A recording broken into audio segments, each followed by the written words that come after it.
Em uma manhã de agosto de 1869, nasceu em Porbandar, na costa da Índia Britânica, um menino chamado Mohandas Karamchand Gandhi.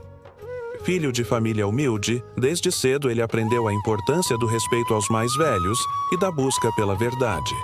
Sua mãe, profundamente devota, transmitiu-lhe valores de paciência e compaixão, enquanto seu pai, administrador local, ensinou-lhe disciplina e senso de responsabilidade. Essas primeiras lições, mescladas à tradição hindu e ao convívio com diferentes religiões na região, plantaram a semente de uma visão de mundo fundamentada no diálogo e na tolerância. Ainda jovem, Mohandas demonstrou timidez, uma fala pausada e uma atenção curiosa ao ambiente à sua volta. Cresceu sob a sombra do Império Britânico, testemunhando a desigualdade entre colonizadores e colonizados, sem saber que, décadas depois, ele próprio se tornaria o protagonista de uma revolução sem precedentes. Libertar um país inteiro, não com armas, mas pela força moral de suas convicções. Durante a adolescência, Gandhi mudou-se para Rajkot, onde cursou o ensino secundário. Ali, enfrentou seu primeiro teste de autocontrole. Acreditando estar doente, embarcou em um pacto de jejum que colocou sua família em alerta. A experiência ensinou-lhe sobre os limites do corpo e a necessidade de discernir entre a convicção verdadeira e meras emoções. Ainda em Rajkot, descobriu o estudo do direito, seguindo o sonho de se tornar advogado, embora sentisse apreensão diante dos desafios acadêmicos. Em 1888, embarcou para Londres, determinado a concluir sua formação jurídica. O jovem indiano, longe de casa pela primeira vez, deparou-se com costumes e liberdades que pareciam estranhos, mas, sobretudo, com a oportunidade de mergulhar em leituras filosóficas.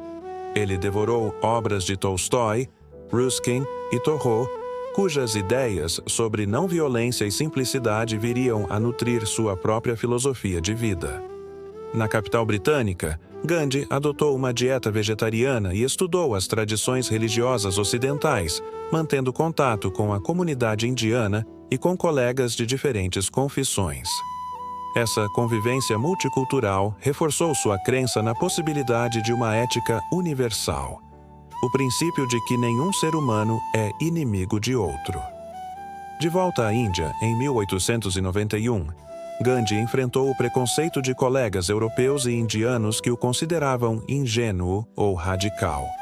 Ele abriu um pequeno escritório de advocacia em Bombaim, mas seus casos não atraíam muitos clientes.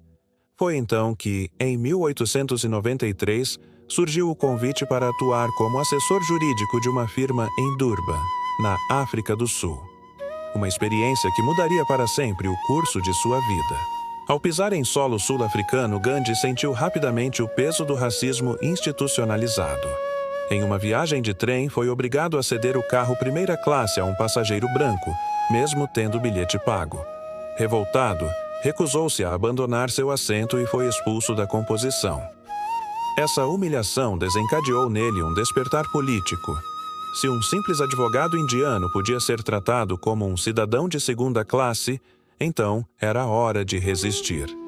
Nascia ali o embrião do Satyagraha, termo em sânscrito que significa força da verdade ou insistência na verdade, um método de luta baseado em desobediência civil não violenta, onde a verdadeira arma era a autoconsciência e o sacrifício pessoal, não o confronto físico.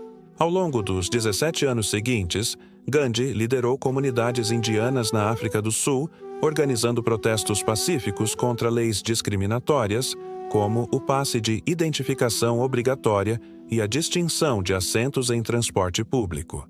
Ele convocava voluntários a sentar-se em autoridade perante juízes e policiais, prontos a serem presos, mas sem esboçar qualquer reação violenta. Cada algema colocada em seus pulsos era uma vitória moral sobre um sistema injusto que confundia lei com opressão. As prisões, os jejuns e o desprezo pelo conforto pessoal galvanizaram o movimento e atraíram a atenção da imprensa mundial. Gandhi tornou-se sinônimo de coragem tranquila e passou a ser chamado de Mahatma, o Grande Espírito. Em 1915, após retornar definitivamente à Índia, Gandhi encontrou seu país em efervescência. A Primeira Guerra Mundial e a promessa de reformas haviam aguçado a vontade de independência. Ele percorreu aldeias, falou com camponeses, artesãos e líderes locais, redescobrindo as raízes da sociedade indiana. Vestido com um simples dhoti, a roupa tradicional dos camponeses, ele renunciou a todos os privilégios materiais, adotando uma vida de extrema simplicidade. Fundou a comunidade de Sabarmati Ashram, onde praticava o cultivo de alimentos, a fiação de algodão e o viver em comunhão com trabalhadores brahmins e intocáveis, superando barreiras de casta. Logo, Gandhi enfrentou seu primeiro grande teste, a crise agrária em Champaran, em 1917. Camponeses eram obrigados a cultivar o índigo para proprietários britânicos, pagando altos impostos. Passando semanas acampado nas plantações, ouvindo relatos de miséria e injustiça, ele organizou um protesto silencioso. Convocou agricultores a não colaborar com as autoridades e circunstancialmente aceitou ser preso. A ameaça de prisão em massa levou o governo a negociar concessões inéditas. O êxito em Champaran inaugurou a desobediência civil na Índia e consolidou Gandhi como líder nacional. Em seguida, em 1918, na província de Kheda, mobilizou os agricultores contra a cobrança de impostos durante uma safra arruinada por inundações. Mais uma vez, o governo cedeu, aliviando as dívidas. Ao longo da década de 1920, Gandhi expandiu sua mobilização. Defendeu a fabricação caseira de tecido, a famosa roda de fiar, o charkha. Incentivou o boicote a produtos britânicos e estimulou a unidade entre hindus e muçulmanos por meio de aliança com o movimento Khilafat. Suas campanhas atraíram multidões pelas ruas de Calcutá, Bombaim, Delhi e dezenas de outras cidades, mostrando que milhões de indianos estavam dispostos a sofrer prisões e violência sem revidar. O ponto culminante foi a Marcha do Sal, em março de 1930. Durante 24 dias, Gandhi e 78 seguidores percorreram cerca de 385 quilômetros de asfalto e terra batida, de Sabarmati a Dandi, à beira-mar. Ali, em um gesto simbólico, ele quebrou a lei britânica, coletando ervas marinhas para produzir sal. Algo que quase toda a população pobre já havia praticado livremente antes da colonização. O gesto provocou prisões em massa e gerou indignação global. Reportagens e fotografias revelaram ao mundo a determinação dos indianos, desmascarando a pretensa ordem que o império proclamava manter. A repercussão foi gigantesca. Gandhi escreveu cartas a líderes britânicos. Gandhi discutiu com o viceré. Gandhi fez novos jejuns para pressionar negociações. Enquanto isso, milhares de homens, mulheres e crianças se juntavam ao movimento de desobediência civil, boicotando fazendas de sal, taxistas que seguiam leis discriminatórias e fábricas de têxteis estrangeiros. A tática de atrair a atenção, suportar prisões e resistir pacificamente, mostrou-se mais eficaz do que qualquer rebelião armada teria sido. A Índia nunca mais seria a mesma. Nas décadas seguintes, Gandhi alternou períodos de campanha e de retiro espiritual. Em 1932, ela enfrentou divisão interna sobre representação política de castas baixas e fez jejum, exigindo unidade. Em 1942, lançou o movimento Quit India, Sai da Índia, pedindo o fim imediato do domínio britânico, ainda em plena Segunda Guerra Mundial. A repressão foi dura, mas a chama da independência ardeu em solo indiano de tal forma que o governo britânico, exaurido pelos conflitos mundiais, sentiu-se finalmente compelido a negociar. Em agosto de 1947, a Índia conquistou a liberdade, mas o sonho de unidade encontrou cruel contradição na partição. O território foi dividido em Índia e Paquistão, com base religiosa. Gandhi sofreu profundamente com a violência comunal que se seguiu, viajando a Delhi e a Calcutá, rezando e jejuando para deter massacres de hindus, muçulmanos e sikhs. Ele acreditava que a divisão mancharia a alma da nação e ofereceu sua vida em sacrifício moral para restaurar a convivência.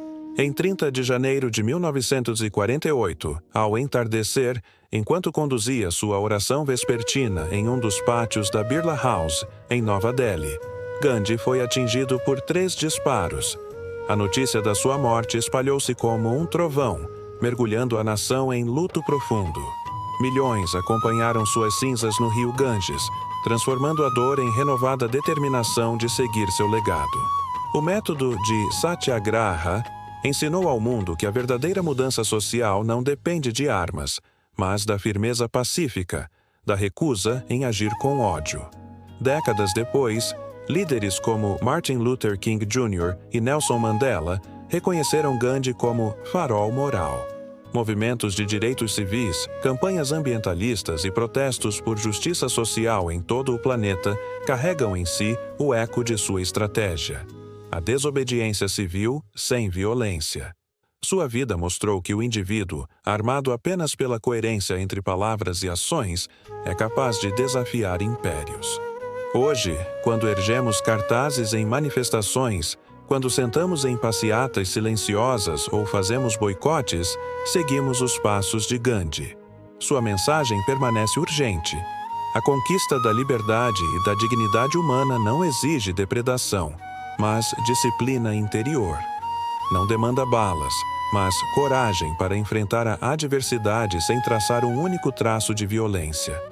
O homem que libertou um país ensinou ao mundo que a mais poderosa arma é o respeito pela vida do outro, e que a mais bela revolução é aquela que se faz em espírito, antes de qualquer confronto físico.